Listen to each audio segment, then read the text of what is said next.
Alors, le ministre d'État est sur le plateau. Rebonsoir, monsieur le ministre. Bonsoir. Il est bon de nous faire le point de la situation. Ben, écoutez, merci, monsieur Mobio. Avant de vous faire le point de la situation, objet de ma présence sur ce plateau, à l'invitation de monsieur le ministre de la Communication que je voudrais saluer, et saluer la présence dans le studio. J'espérais me faire partager votre plateau à l'occasion de la première journée de la nouvelle charte graphique de la RTI. Et donc, on souhaitait faire le bilan de ces événements. Malheureusement, un autre accident s'est produit en Côte d'Ivoire et en dehors du pays. Donc, je me dois de vous donner cette information.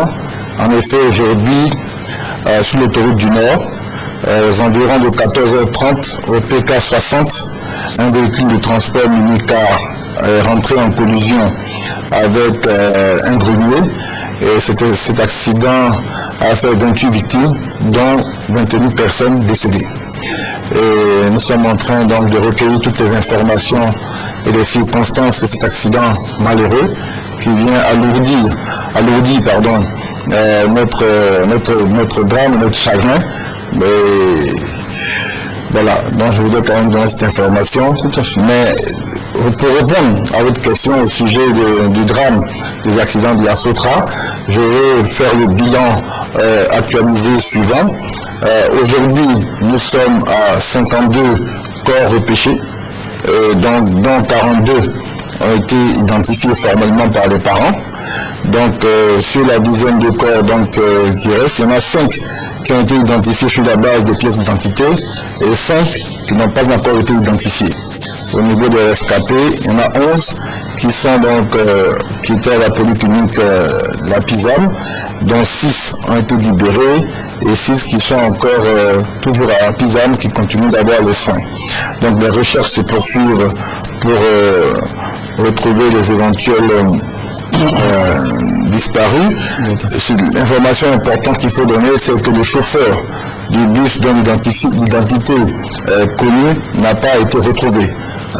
Donc les recherches se poursuivent, le constat de police est fait, les enquêtes sont bien avancées, mais un élément central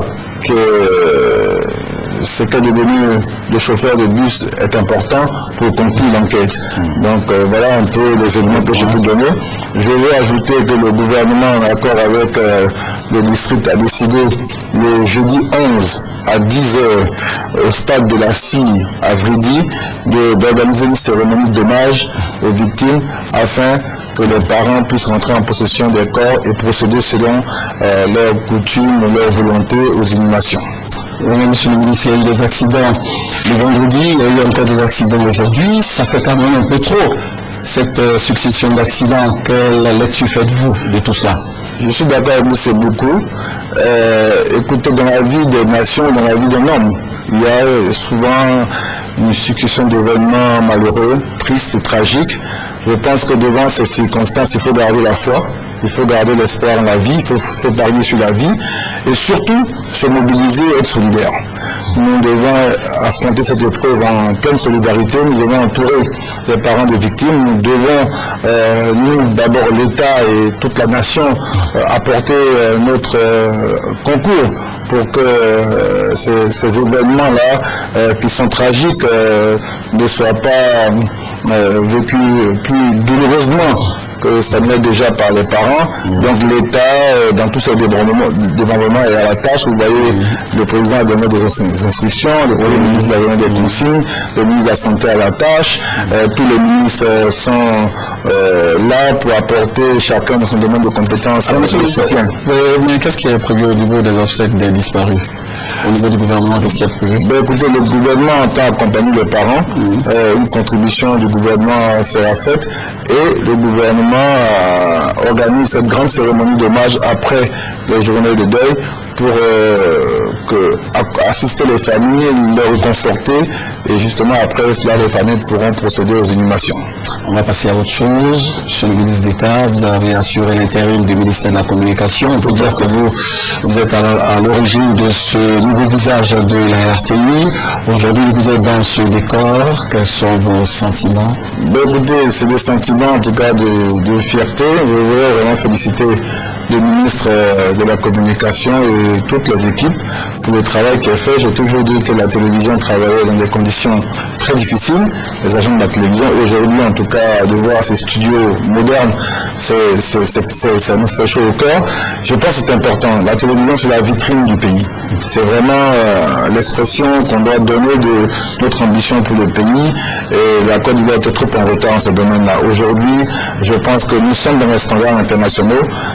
J'ai confiance en la capacité des agents de la télévision à relever ce défi. C'est un défi qui est majeur parce que la Côte d'Ivoire change, la télévision doit porter ce changement-là.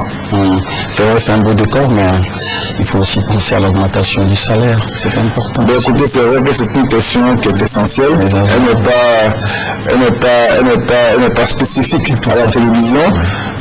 La mission du gouvernement et l'engagement du président de la République, c'est d'arriver à améliorer les conditions de vie des Ivoiriens. Donc je crois que tout ce que nous faisons, c'est pour arriver à cela. Aujourd'hui, on a des urgences, qui sont des urgences sécuritaires. On a un pays à rebâtir, on a un pays qu'on a trouvé dans des conditions très difficiles. Il faut d'abord le stabiliser, le remettre à niveau. Donc toutes ces questions seront visitées et je pense que les Ivoiriens, dans les mois et années qui viennent, ressentiront les résultats. Merci donc, monsieur le ministre d'État, merci d'avoir accepté notre invitation. Merci, c'est moi qui vous remercie et vous souhaite bon courage. Merci beaucoup.